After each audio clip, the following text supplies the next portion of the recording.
کسی کے صبر کا امتحان نہ لیا کرو۔ میں نے ایسا کرنے والوں کو اکثر پچھتاتے دیکھا ہے۔ یہ دنیا مکافات عمل ہے، بس تھوڑا صبر کر لیں کیونکہ اللہ کبھی نہیں بھولتا۔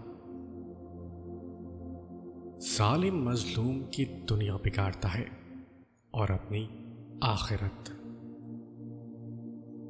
زمین پر خدا بنے ہوئے لوگ یہ بھول جاتے ہیں کہ اللہ ساری مخلوق کو اپنا کنبہ کہتا ہے۔ آپ اس کے کنبے کے ساتھ برا سلوک کر کے اس کے غضب کو دعوت دے رہے ہوتے ہیں۔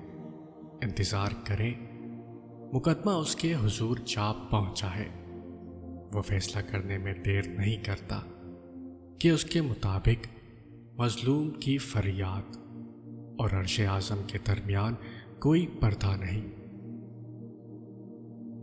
آپ صلی اللہ علیہ وسلم کا ارشاد پاک ہے، مظلوم کی بد دعا سے اپنے آپ کو بچاؤ، اس لیے کہ وہ اللہ سے اپنا حق مانگتا ہے اور اللہ تعالیٰ کسی حقدار کو اس کے حق سے محروم نہیں کرتا۔ کسی کی راہ میں ناحق مشکلات پیدا کرنے سے پہلے سوچ لیں کہ آپ اس کی تو صرف دنیا خراب کر رہے ہیں لیکن اپنی آخرت تباہ کر رہے ہیں۔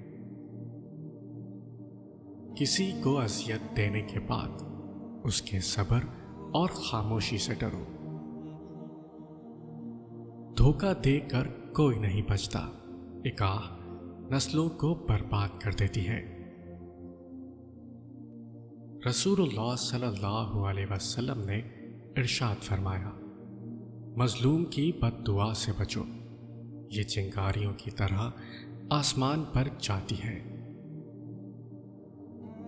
آپ صلی اللہ علیہ وسلم نے فرمایا، ایسے شخص کی بد دعا سے بچو جس پر ظلم کیا گیا ہو۔ حسد کرنے والے کے لیے بد دعا کی ضرورت نہیں، وہ تو پہلے ہی حسد کی آگ میں جل رہا ہوتا ہے۔